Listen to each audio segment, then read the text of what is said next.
Dan sulit untuk dipercaya bahwa yang perlu kita semua ketahui bahwa tanpa pimpinan Tuhan dan bahkan tanpa arahan dari Tuhan, kita mungkin gak bakalan ada sampai saat ini.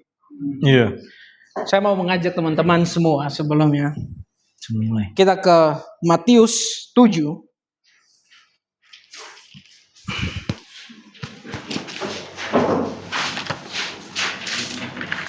Ayat yang ke-24.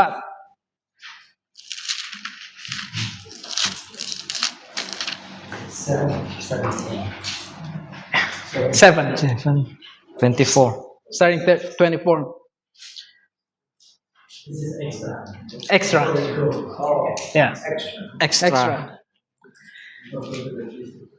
Setiap orang yang mendengar perkataanku ini dan melakukannya, ia sama dengan orang yang bijaksana yang mendirikan rumahnya di atas batu. Kemudian turunlah hujan dan datanglah banjir, lalu angin melanda rumah itu. Tetapi rumah itu tidak rubuh sebab didirikan di atas batu. Amin. Yeah. Dan ini yang saya lihat hari ini bahwa setiap langkah dari kehidupan saudara-saudara itu ditentukan oleh Tuhan. Every step in our life is ordained by God. Dan saya bisa melihat setiap orang di tempat ini. Alasan kalian masih ada di sini karena Tuhan menetapkan langkah kalian. Dari setiap perkataannya. Setiap perkataan yang Tuhan kasih di hidupmu, kamu berjalan di atasnya. Itulah kenapa kalian sama seperti orang yang membangun rumahnya di setiap perkataan yang Tuhan berikan dalam kehidupan kalian. Amin. Amen. Judul kita pagi ini adalah iman. Selamat pagi, Sagi. Selamat pagi, Sagi. Pagi. 6 Oktober 2024. Seperti judul kita hari ini, kita akan membahas iman. Kita langsung aja ke Matius 17 ayat 20.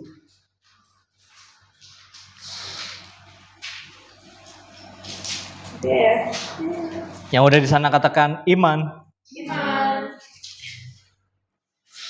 Ia berkata kepada mereka, karena kamu kurang percaya, sebab aku berkata kepadamu, sesungguhnya sekiranya kamu mempunyai iman sebesar biji sesawi saja, kamu dapat berkata kepada gunung ini, pindah dari tempat ini ke sana. Maka gunung ini akan pindah dan takkan ada yang mustahil bagimu. Di dalam cerita ini, Yesus sedang menegur murid-muridnya. Singkat ceritanya, ada seorang anak yang sakit ayan karena kerasukan setan. Dia pergi ke murid-murid Tuhan. Tetapi murid-murid Tuhan tidak dapat menyembuhkannya. Wah, gimana nih? Murid-murid Tuhan kok gak bisa nyembuhin anak itu? Padahal mereka harusnya bisa kan nyembuhin anak itu. Saya bacakan lagi di ayat 20. Tuhan bilang, sesungguhnya sekiranya kamu mempunyai iman seperti biji sesawi saja, kamu dapat berkata kepada gunung ini, pindah dari tempat ini ke sana. Maka gunung ini akan pindah dan takkan ada yang mustahil bagimu. Apa yang Tuhan maksudkan di sini? Maksudnya adalah kita butuh iman terhadap Tuhan yang hanya seperti biji sesawi saja. Mujizat Tuhan bisa dilakukan. Penyembuhan itu bisa terjadi. Sehingga yang dimaksudkan dari perkataan Tuhan di sini, mereka harus beriman kepadanya, kepada Tuhan. Untuk Tuhan bisa memampukan untuk melewati situasi ini. Nah, Tuhan bawa biji sesawi ini bukan? Ini sebagai pemahaman bahwa ketika Tuhan bawa biji sesawi ini menjadikan kita sebagai pemahaman bahwa butuh iman kepada Tuhan hanya seperti biji sesawi saja. Tuhan memisahkan kita dalam melakukan kuasa yang dari Tuhan. Di sini menariknya, iman di sini bukan seperti ukuran, size gitu. Iman di sini bukan tentang besar atau kecilnya. Mungkin biasanya kita berbicara, oh iman kamu kecil gitu, kamu nggak bisa punya kuasa. Oh iman kamu besar, itu berarti kamu bisa ngelakuin kuasa gitu. Makanya ada kuasa di situ. Bukan seperti itu maksudnya.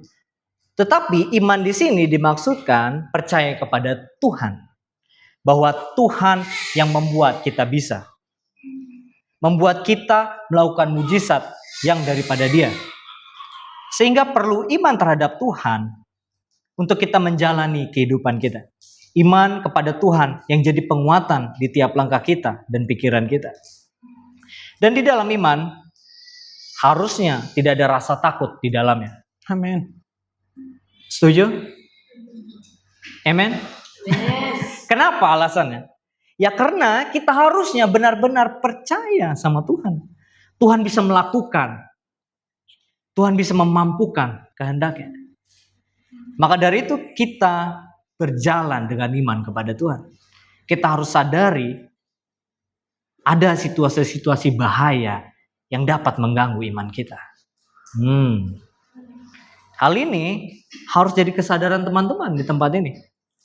Langsung aja kita lihat situasi bahaya seperti apa ini. Kita ke Matius 13 ayat 22.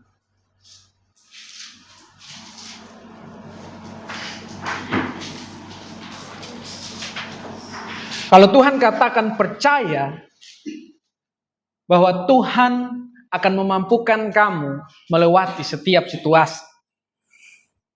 Pertanyaan saya di sini adalah situasi macam apa yang bahaya bagi kamu untuk dilewati?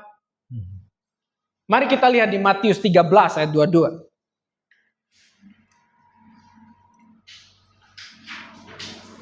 Semua sudah di sana? Say there when you there.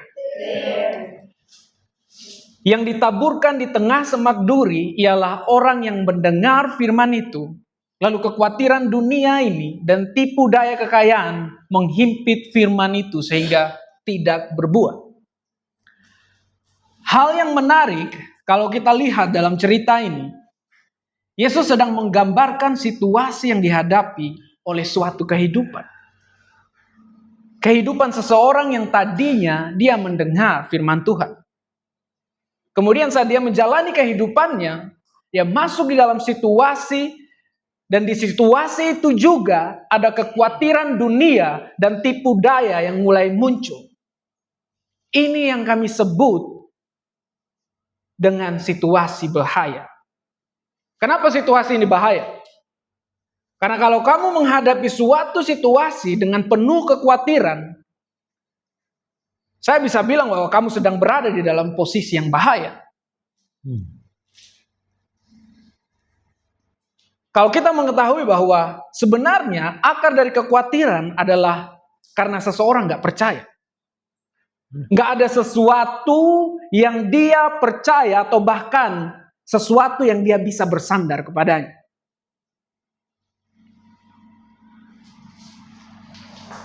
Gak ada sesuatu yang dia bisa percaya. Itulah kenapa dia khawatir. Pernah gak sih kamu saat kamu menghadapi situasi tertentu, tiba-tiba secara bersamaan ada kekhawatiran di dalam hatimu? Kekhawatiran seperti apa ini? Cara melihatnya sangat sederhana. Coba lihat sekarang yang secara umum, apa yang sedang dunia ini khawatirkan. Apa yang orang dunia ini selalu takutkan dan khawatirkan? Menjalani kehidupan mereka, dan bahkan mereka hidup di dunia ini, tetapi secara bersamaan juga,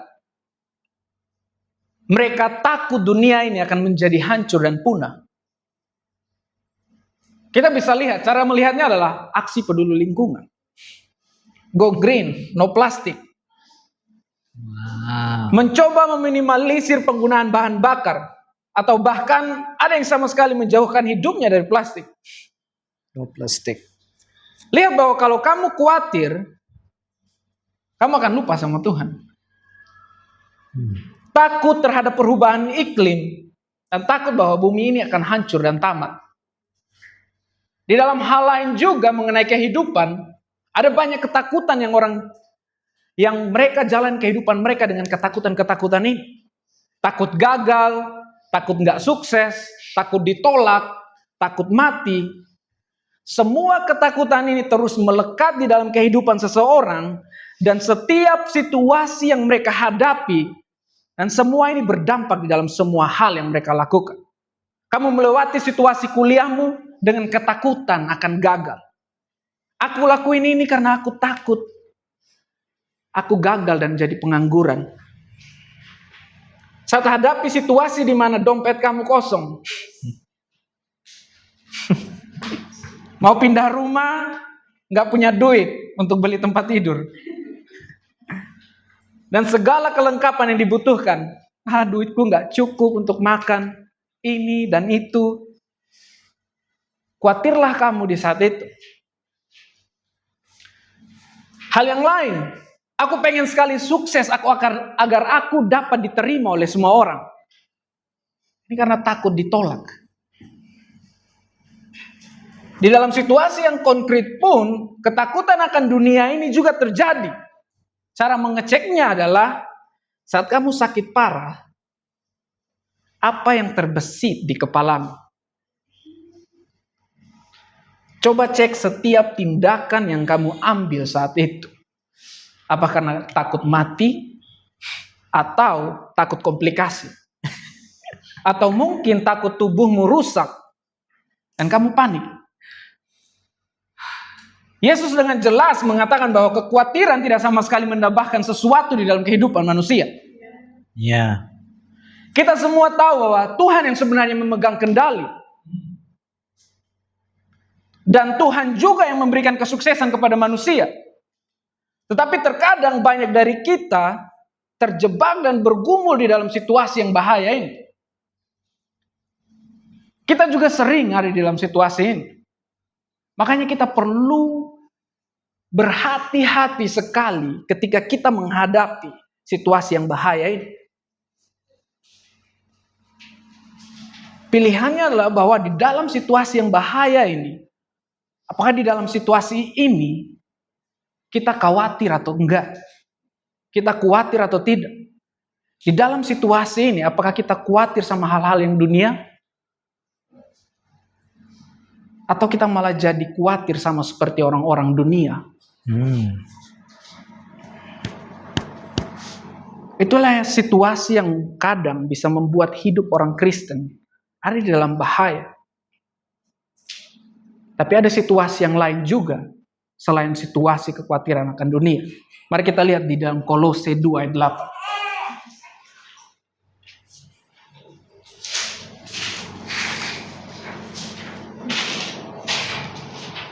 8. Yang udah di Kolose katakan situasi. Hati-hatilah supaya jangan ada yang menawan kamu dengan filsafatnya yang kosong dan palsu, menurut ajaran turun-temurun dan roh-roh dunia, tetapi tidak menurut Kristus. Di atas Stanley sudah menjelaskan situasi seperti apa yang membuat bahaya bagi orang-orang yang percaya tentang kekhawatiran dunia. Nah, di sini yang saya bahas adalah hal bahaya apa lagi bagi orang percaya itu karena ajaran-ajaran palsu. Di ayat ini Paulus menghimbau atau memberitahukan untuk jemaat di Kolose untuk jangan sampai mengikuti pengajar atau yang mengajarkan mereka dengan ajaran-ajaran palsu. Ajaran-ajaran yang menyesatkan, yang bisa membuat iman mereka menjadi goyah gitu. Berbicara tentang ajaran, mungkin di sini ada yang pernah dengar khotbah gitu, pendeta-pendeta di YouTube atau media sosial yang setiap kata yang keluar terdengar penuh dengan kuasa, menggunakan kata-kata yang manis seperti kecap manis. Tapi nyatanya tidak ada kebenaran di situ. Tetapi Rasul Paulus mengidentifikasi ajaran yang benar, yang berbasis tentang iman, kemudian tindakan dan kuasa Tuhan itu terjadi. Nah, jika tidak ada dari ketiga hal ini, nggak bisa disebut sebagai ajaran dalam kebenaran. Paulus juga menjelaskan yang dimaksud tentang filsafat-filsafat kosong itu seperti apa? Di ayat ini kita lihat dengan cara berpikir, cara orang Yunani berpikir. Pemikiran orang Yunani berpikir itu fokusnya kepada definisi, teori-teori. Ketika seseorang yang memberitakan firman Tuhan hanya menggunakan teori-teori yang dia dapatkan atau dari pemikiran manusianya, apa yang keluar dari mulutnya adalah apa yang keluar dari pikirannya, bukan berasal dari kebenaran itu. Saya juga punya testimoni tentang hal ini. Saya teringat ketika saya masih SMA gitu, saya pernah diajak ke gereja teman saya. Di sana luar biasa gitu, megah bangunannya. Terus sampailah saya di sesi khotbah, apa yang saya dengar di sana? Berbicara tentang kesuksesan, berkat di dalam ekonomi. Oh, jadi hal ini malah membuka pikiran saya. Oh, apakah di gereja yang seperti itu atau gereja yang besar itu bahasanya tentang hal-hal ini ya? Dari hal itu, saya malah punya pemikiran untuk menjadi seperti apa yang dikhotbahkan pendeta itu. Pendeta yang di mimbar itu untuk menjadi sukses secara dunia, memikirkan tentang uang, kemudian dikasih kelimpahan di dalam materi, berkat gitu. Wah, ini sangat berbeda. Membahas hal-hal tentang dunia di pengajaran di tempat ini. Pengajaran seperti ini saya tidak temukan di komunitas ini. Enggak sama sekali. Contoh, pengajaran yang saya dapat adalah ketika berbicara berkat. Tapi bukan berkat ekonomi yang pernah dikatakan pendeta di gereja yang saya pergi sebelumnya. Berkat di sini, Tuhan menyediakan apa yang kita butuhkan. Garis bawahi, kebutuhan yang benar-benar kita butuhkan. Nah, maka dari itu saya merasakan perbedaan ini. Dan saya rasa gereja, komunitas tempat saya tinggal sekarang, itu adalah hal yang benar. Ajaran-ajaran yang saya terima adalah kebenaran. Amin. Di ayat ini juga Paulus menyebutkan tentang ajaran yang turun-temurun yang tidak bisa kita percayai dan roh-roh dunia. Ajaran turun-temurun di sini dimaksudkan sebagai budaya yang sudah ada sejak zaman dulu gitu, yang terus dilakukan bahkan sampai sekarang. Contohnya mungkin masih ada di antara kita, keluarga kita yang percaya hal ini, hal-hal tentang budaya ini. Sebenarnya yang mereka percaya itu bukanlah kebenaran. Kepercayaan-kepercayaan manusia, budaya-budaya yang diciptakan manusia, roh-roh dunia. Saya kesaksian singkat aja tentang hal ini.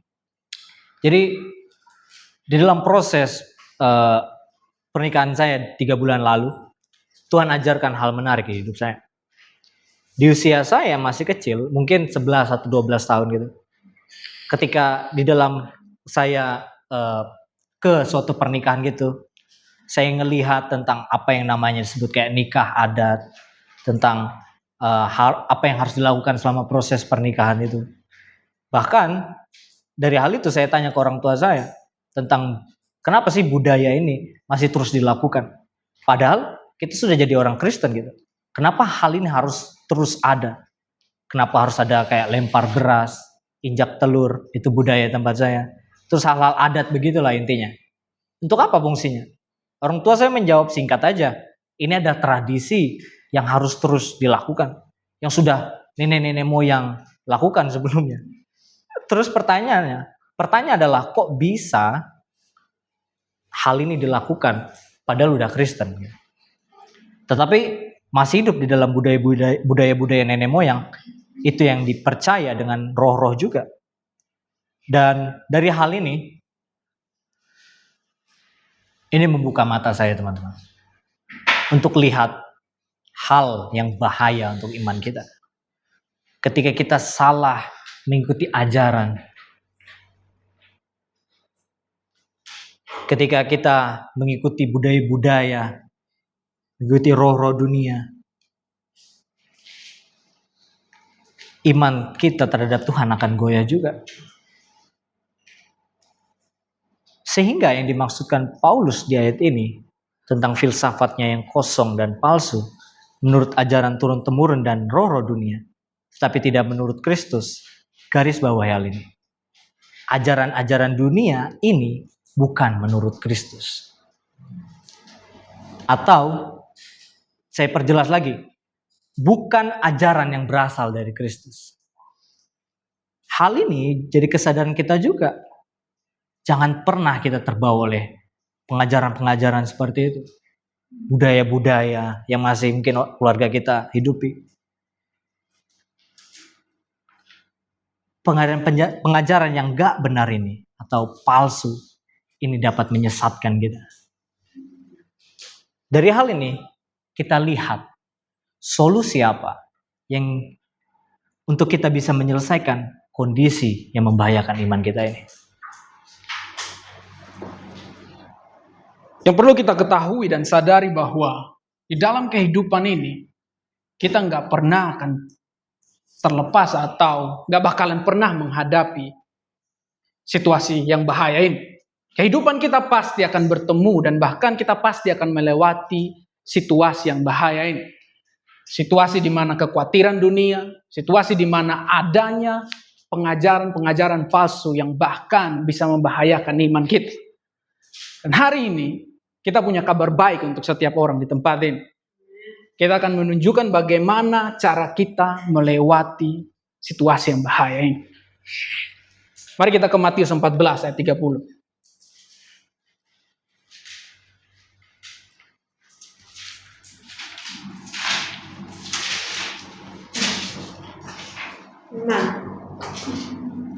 Yang sudah di sana katakan iman.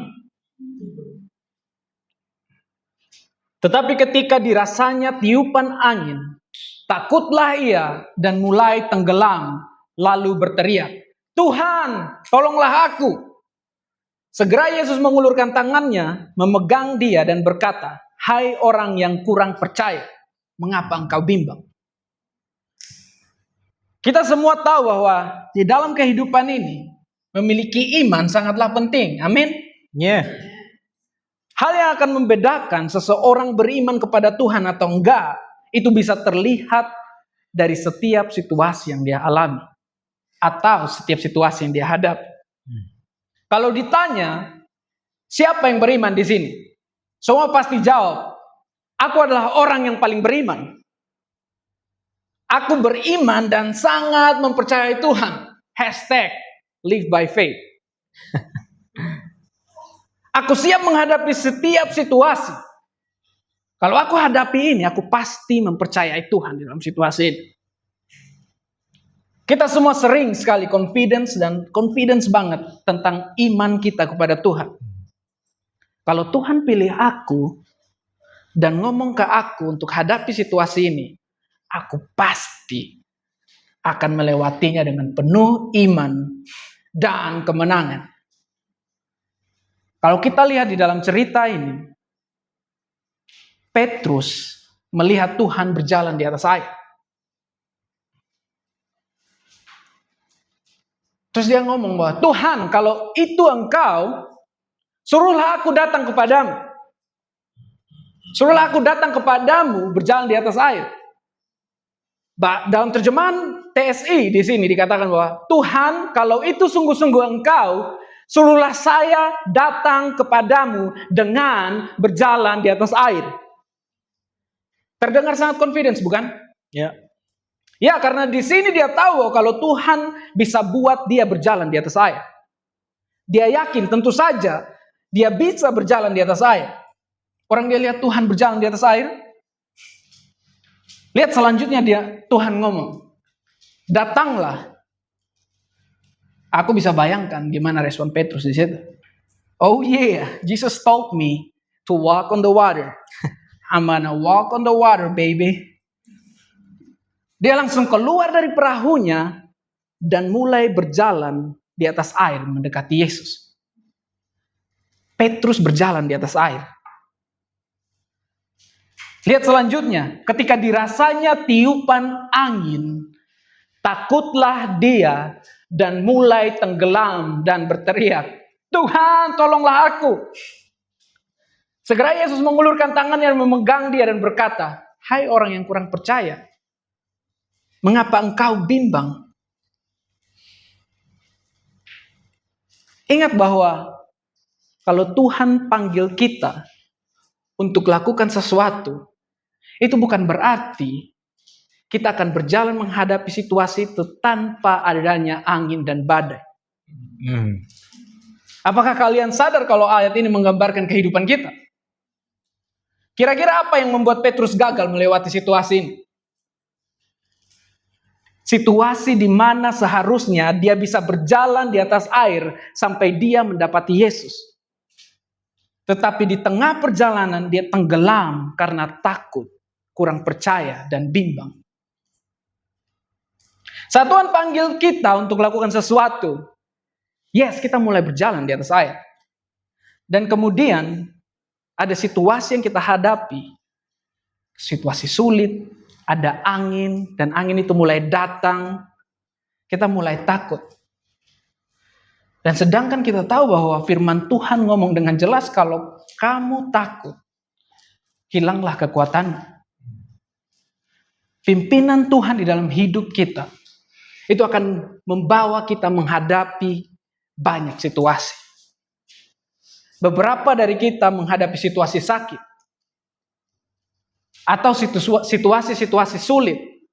Situasi mau nikah. Situasi visa. Situasi bisnis. Atau bagaimana dengan kamu yang sudah lama berdoa untuk suatu mujizat, lalu belum melihat apa-apa. Tapi di dalam posisi yang sama juga kamu tetap berjalan di atas air dan beriman. Kamu tahu Tuhan punya panggilan di hidupmu dan membawa kamu ke dalam komunitas ini. Tapi terkadang karena angin dan badai datang, itu membuat kamu takut dan lemah. Saya melihat angin di sini, itu merupakan situasi atau saat di mana kamu belum melihat apa-apa di kondisimu. Tapi kamu udah berdoa untuk hal itu. Tapi kondisi di mana kamu gak lihat apa-apa, sesuatu mulai dirasakan. Sesuatu mulai dirasakan saat kamu belum melihat apa-apa. Alasan kenapa kita membagikan hal ini hari ini. Karena kita mau setiap orang memiliki iman bahkan saat angin itu datang di hidupmu. Karena kami sangat percaya bahwa Bapak Ibu Saudara-saudari akan terus berjalan di atas air dan melewati setiap situasi dengan kemenangan karena iman yang kalian miliki. Kalian akan terus berjalan. Yang membuat kamu tidak tenggelam dan terus berjalan di atas air hanyalah imanmu. Kuncinya untuk terus percaya adalah take action without worry. Melangkah tanpa khawatir. Di dalam setiap situasi pasti akan ada banyak angin. Pasti akan ada gelombang. Tapi kita harus punya iman supaya kita nggak tenggelam. Mengambil tindakan tanpa khawatir. Meskipun angin itu terus bertiup. Di dalam cerita ini Petrus ngomong, say something. Ketika kita percakapan ini bahwa kita lihat bahwa dia ngomong, kalau itu engkau Tuhan, suruhlah aku untuk berjalan mendapati engkau. Say something, Lord. Ask me to do something. Because I know you will make me able to do it. Waktu dia minta, dia percaya. Yang Petrus coba minta ke Tuhan adalah janji. Janji bahwa kamu akan memampukan aku berjalan di dalam situasi ini. Firman-Nya Yesus itu adalah janji kalau dia akan memampukan Petrus untuk berjalan di atas air. Jadi mendengar firman Tuhan, itu artinya bahwa Tuhan mau memampukan kamu berjalan di dalam situasi ini. Itulah kenapa Petrus minta. Karena waktu Yesus merespon dengan perkataannya, itu artinya Petrus tahu dia akan mampu untuk berjalan di atas air. Cara kita berjalan di dalam iman adalah dengan mendengar firman. Ya. Firman itu kamu dengar dengan kepercayaan bahwa waktu kamu dengar Tuhan, itu berarti Dia akan memampukan kamu untuk berjalan dalam situasi itu. Ya. Ask me to do something. Because I know when you ask me, you will make me able to do it. Jadi, takut itu akan membuat kamu tenggelam. Tapi kalau kamu take action without worry, because you hear God speak to you. Terus pertanyaannya, bagaimana supaya kita tidak tenggelam? Bagaimana caranya beriman? Dia akan bantu kita. Lihat di Roma 10 ayat 17.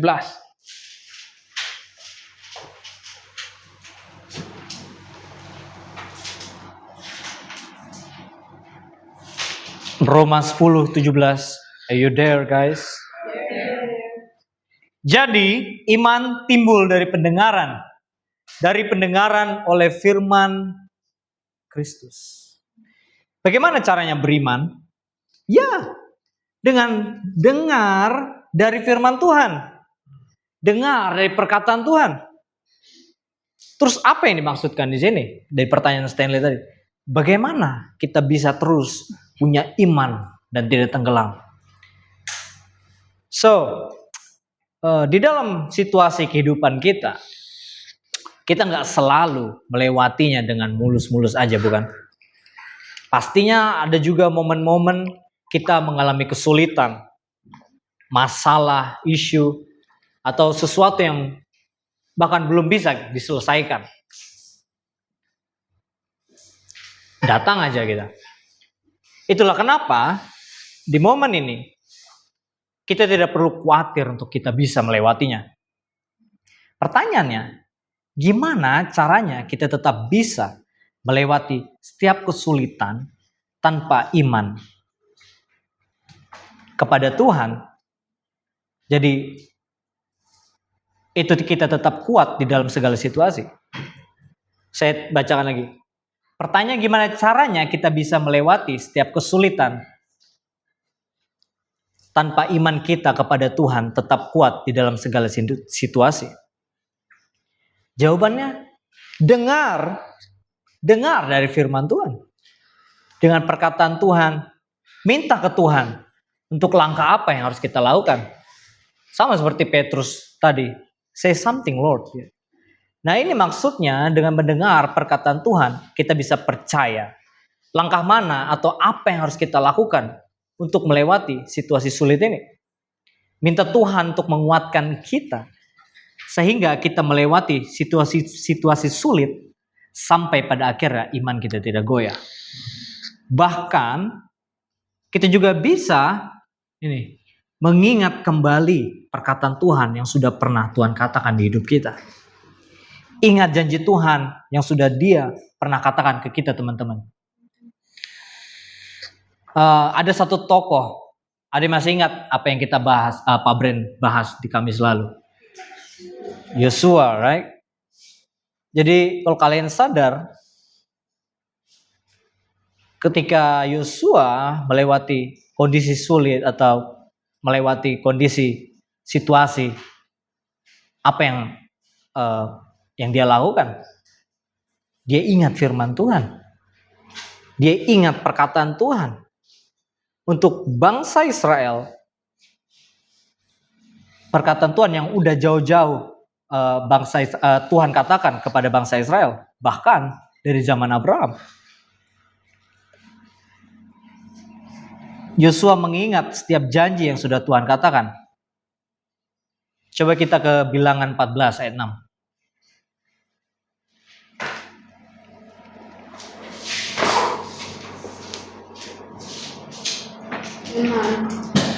Bilangan 14 ayat 6. Tetapi Yosua bin Nun dan Kaleb bin Yefune yang termasuk orang-orang yang telah mengintai negeri itu mengoyakkan pakaiannya dan berkata kepada segenap umat Israel, negeri yang kami lalui untuk diintai itu adalah luar biasa baiknya. Jika Tuhan berkenan kepada kita, maka Ia akan membawa kita masuk ke negeri itu dan akan memberikannya kepada kita. Suatu negeri yang berlimpah-limpah susu dan madunya. Lihat apa yang Yosua katakan di ayat 8 ini. Ini adalah perkataan yang sudah Tuhan katakan sebelumnya. Jauh-jauh bahkan sebelum di zaman Yosua dan Musa ada. Ini adalah janji yang sudah Tuhan perkatakan sebelumnya. Dicatat aja. Tuhan katakan ini di Kejadian 12 ayat 7. Ketika itu Tuhan menampakkan diri kepada Abram dan berfirman, aku akan memberikan negeri ini kepada keturunanmu. Maka didirikannya di situ mezbah bagi Tuhan yang telah menampakkan diri kepadanya.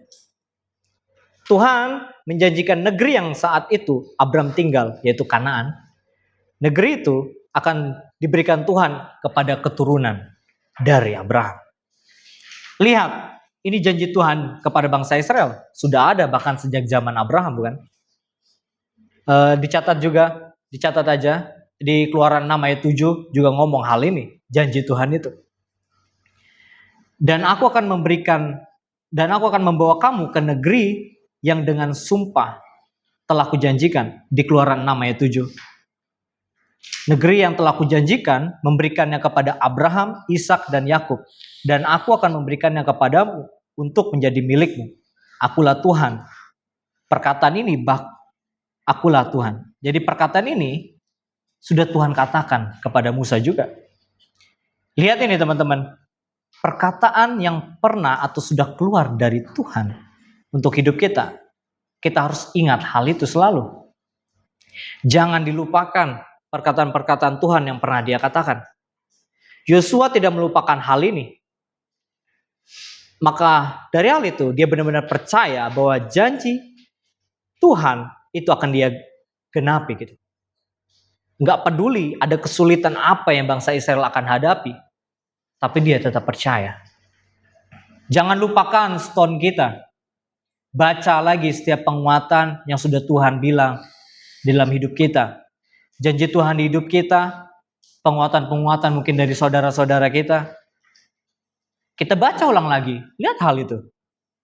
Jangan jadikan arsip aja stone-stone itu. Kertas-kertas itu. Batu-batu kita itu. Yang kita dapat dari ulang tahun. Yang mungkin dari Mas Lomka. Atau bahkan Tuhan udah ngomong langsung ke kita. Ketika cerita Petrus di atas. Kita lihat bahwa. Lihat kenapa dia bisa tenggelam.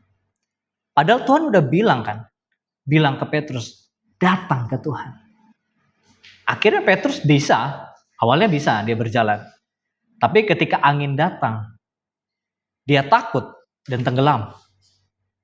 Petrus lupa bahwa ketika Tuhan bilang datang ke dia, itu artinya harusnya Petrus tuh nggak perlu ragu lagi, nggak perlu khawatir lagi.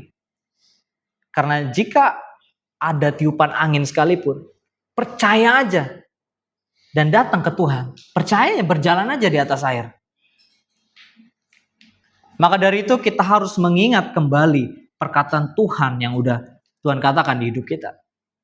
Jadikan ini penguatan iman kepada Tuhan lebih dan lebih lagi teman-teman.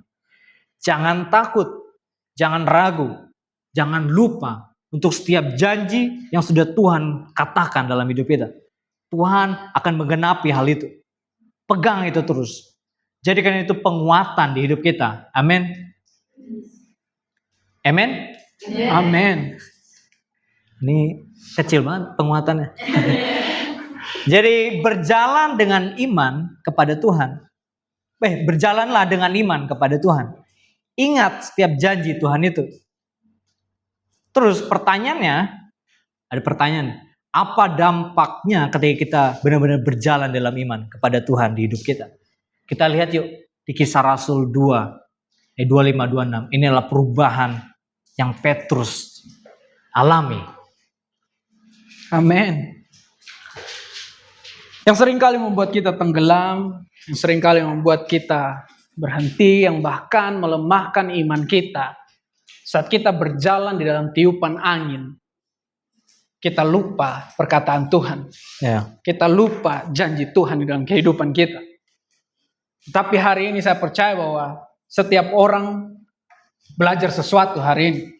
Bahwa apapun angin, kalau teman-teman tetap memegang perkataan Tuhan, memegang dan mengingat terus di dalam perjalananmu setiap perkataan yang Tuhan ucapkan, disitulah janji di mana Dia akan memampukan kamu untuk melewati hal itu dengan kemenangan.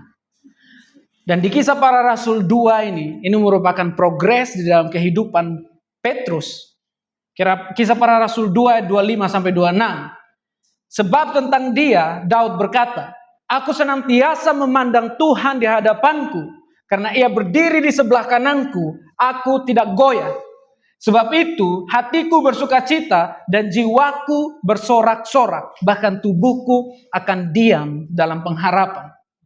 Kalau kita lihat di sini bahwa Petrus refer kepada perkataan Tuhan yang pernah dia dengar, yang pernah dia baca. Apa yang membuat dia terus maju? Karena dia terus mengingat Tuhan dan semua perkataan Tuhan di dalam hidupnya. Ya. Kita baru saja melihat kisah Petrus sebelumnya. Yang perlu kita sadari adalah setiap situasi yang kita hadapi, itu semua melatih kita. Itu melatih kita untuk terus beriman dan mempercayai Tuhan. Tujuan semuanya itu adalah untuk kita terus berjalan di dalam mujizat dan bahkan melewati semua situasi dengan kemenangan. Karena perkataannya itu adalah janji. Apakah kalian semua melihat situasi ini? Bahwa ini kesempatan, situasi yang kalian hadapi itu kesempatan untuk melatih iman kalian. Saya bisa lihat bahwa hal ini, situasi yang Petrus hadapi, ini merupakan progres yang dia alami. Ini adalah progres yang terjadi di dalam hidup Petrus sampai dengan titik ini. Mereka ini yang Yesus ajari sebelumnya. Asal kamu punya iman seperti biji sesawi saja, kamu dapat melakukan hal yang aku lakukan. Saya percaya ini pelajaran terbesar bagi mereka. Asal mereka mengingat janji Tuhan dan memegang perkataan Tuhan, mereka mampu melewati. Mereka akan dimampukan Tuhan untuk melewati situasi itu.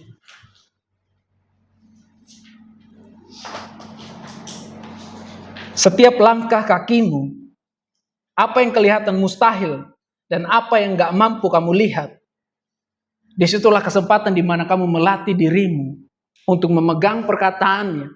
Kamu beriman dan mempercayai Tuhan dan terus berjalan tanpa keraguan.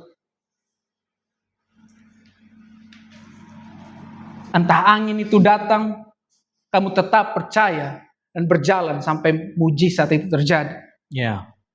Di dalam Kisah Para Rasul ini, saya melihat iman Petrus. Teman-teman bisa melihat bagaimana setiap situasi yang Tuhan tempatkan Petrus. Mereka diancam, mereka dipenjara, bahkan mereka dicambuk, mereka berdarah-darah. Tapi lihat iman Petrus. Imannya membuat dia berjalan di dalam mujizat demi mujizat. Amin. Imannya terhadap perkataan Tuhan yang dia pernah dengar, yang selalu dia ingat, itu yang memampukan dia untuk terus berjalan, menyelesaikan apa yang Tuhan panggil untuk dia lakukan. Situasi apapun, angin atau badai sekeras apapun yang dia hadapi, perkataan Tuhan dan janji itu yang memampukan dia dapat melewati hal itu. Ya. Karena dia beriman terhadap apa yang dia dengar dari Tuhan.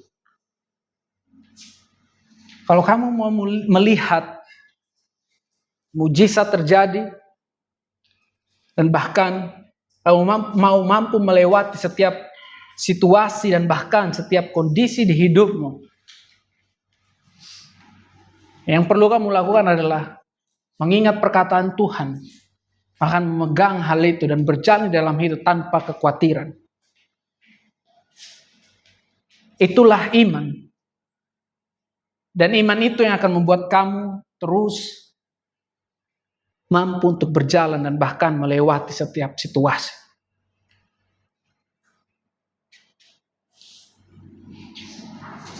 Stanley menjelaskan iman yang Petrus punya itu.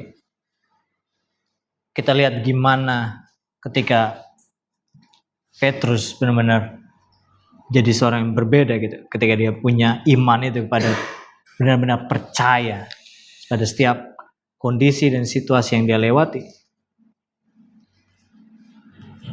Percayanya hanya kepada Tuhan. Kita lihat lagi karakter lain. Seorang yang punya iman. Bagaimana seorang yang punya iman itu berdampak dalam hidupnya. Ketika kita ke Daniel 3. Dari ayat 14 sampai 15.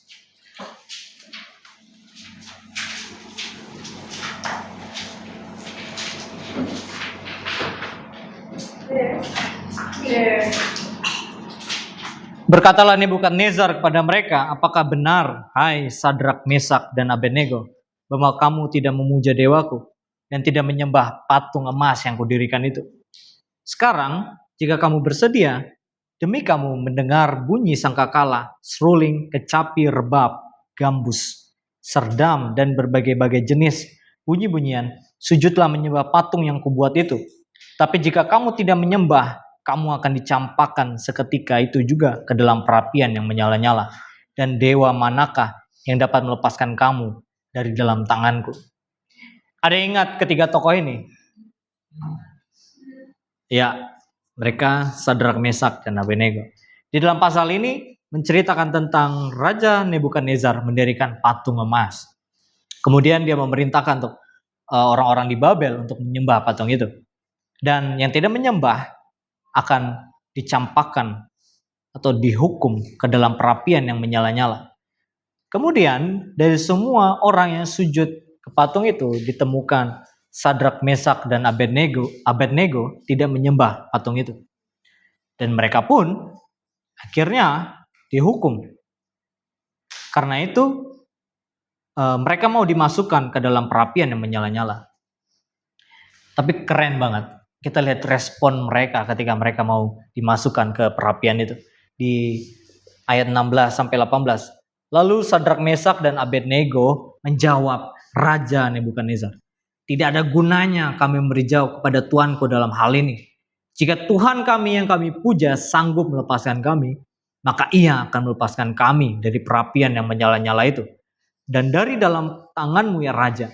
Tetapi seandainya tidak, hendaklah Tuanku mengetahui, ya Raja, bahwa kami tidak akan memuja dewa Tuanku dan tidak akan menyembah patung emas yang Tuanku dirikan itu. Di sini iman itu fokus sama melakukan, gak fokus sama hasil. Apapun hasilnya, tetap beriman. Kadang kita percaya Tuhan, kadang kita percaya Tuhan untuk mengharapkan hasil tertentu. Kita bisa lihat betapa mereka, Sadrak, Mesak, dan Abednego tidak goyah dengan iman mereka. Dengan apa yang mereka percaya. Bahkan, nyawa mereka taruhannya. Mereka tetap percaya Tuhan akan melepaskan mereka dari perapian itu. Mereka tetap percaya Tuhan yang akan bantu mereka. Bahkan di sini, di ayat 18, saya garis bawahi. Mereka bilang, walaupun mereka tidak dilepaskan Tuhan dari perapian itu. Ya artinya mereka mati kan. Di perapian itu. Tidak sedikit pun mereka gentar dan takut di dalam kematian itu. Karena hidup dan mati mereka hanya percaya di dalam Tuhan. Mereka tidak mau melepaskan iman mereka untuk memuja patung emas yang Raja Nebukadnezar itu. Iman mereka yang membuat mereka terus percaya. Inilah iman itu saudara-saudara. Iman yang benar-benar percaya sama pertolongan Tuhan. Apapun kondisi yang dialami, tetap percaya aja. Ini dicatat aja, gak usah ke sana. Di Filipi 1:21 bilang begini, karena bagiku hidup adalah Kristus dan mati adalah keuntungan. Itu artinya di dalam kondisi hidup Paulus ketika dia percaya Tuhan dan sampai mati pun, iman percaya Paulus tetap kepada Tuhan. Dia tidak gentar dalam sama kondisi yang akan dihadapi. Dia tetap berjalan di dalam iman terhadap Tuhan. Mungkin di sini ada yang terus berdoa gitu, minta kesembuhan, tapi kok belum sembuh-sembuh juga sampai sekarang. Terus apakah apakah hal ini yang membuat iman kita jadi goyah gitu? Karena belum sembuh-sembuh, kuasa Tuhan kok nggak bekerja gitu? No, kita terus beriman walaupun sembuh atau tidak. Karena apa? Kita terus percaya karena Tuhanlah yang akan bekerja. Just it. Hanya itu, percaya aja. Itu adalah iman yang menurut apa yang saya alami sendiri. Hal ini jadi penguatan kita teman-teman. Untuk bisa punya iman seperti Paulus, Sadrak, Mesak, dan Abednego. Iman yang mereka punya membuat mereka terus percaya di dalam apapun kondisi yang mereka hadapi. Hanya percaya kepada Tuhan. Mari kita punya iman seperti mereka ini teman-teman.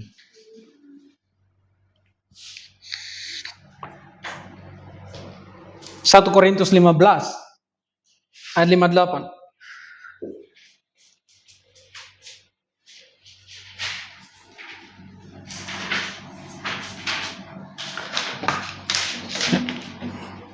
Merupakan ayat penutup bagi kita.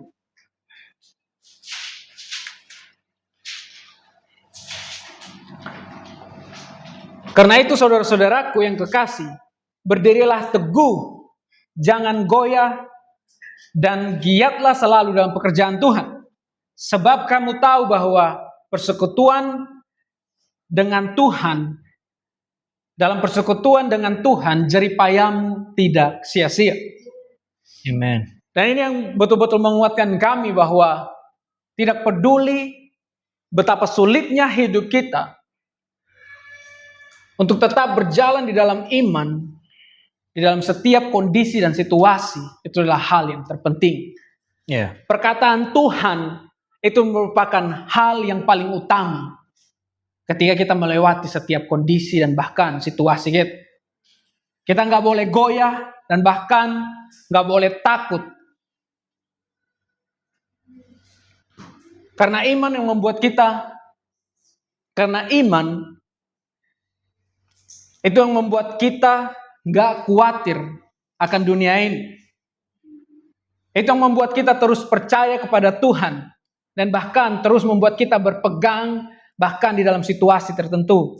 Dan situasi sulit, angin badai, perkataan dia haruslah yang menjadi yang utama di dalam kehidupan kita.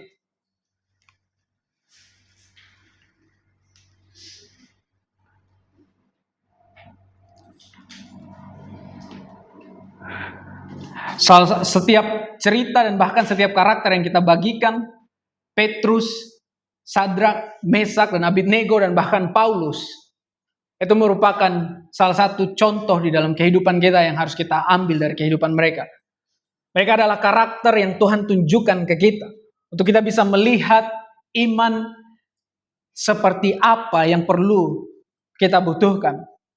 Iman yang percaya dalam kondisi sulit pun, kalau kita berjalan bareng Tuhan, kalau Tuhan ngomong di dalam kehidupan kita, gak ada kegentaran, gak ada ketakutan, bahkan gak ada kegoyahan. Yang akan membuat kita berdiri teguh adalah perkataan itu sendiri. Perkataan yang keluar dari mulut Tuhan. Ingat bahwa sesuatu yang selalu akan buat kita nggak goyah adalah iman. Kalau Tuhan panggil kamu untuk jadi istri, hai istri-istri, Tuhan akan memampukan kamu untuk menjadi istri yang luar biasa. Amen. Dan suami-suami, hai suami-suami, Amen. Kalau Tuhan panggil kamu untuk menjadi seorang suami, Tuhan juga yang akan memampukan kamu untuk menjadi suami yang luar biasa. Jika ada panggilan ke bangsa-bangsa untuk kamu yang Tuhan taruh di dalam hidupmu, Tuhan juga yang akan memampukan kamu untuk menggenapi panggilan itu. Ya. Apa yang Tuhan sudah bicarakan ke dalam hidupmu, itu adalah janji bahwa Dia yang akan memampukan kamu untuk menggenapi hal itu. Yes. Jika kita dipanggil untuk melayani Tuhan di tempat ini, atau bahkan ada yang melayani orang di luar komunitas ini, Tuhan juga yang akan memampukan kamu. Amen. Dengan iman, kita bisa berjalan di dalam semua situasi di hidup kita. Dengan iman dan bahkan dengan iman kepada Tuhan, kita nggak bakal memberikan ruang kepada ketakutan itu. Yes. Karena dengan beriman artinya akan ada hasil dari segala sesuatu. Janji itu yang akan memampukan kita melewati setiap situasi yang kita hadapi. Amin. Amen. Demikianlah firman untuk kita hari ini. Kita masuk dalam perjamuan kudus. Oh. Alright. We're gonna enter into Lord's Supper. communion.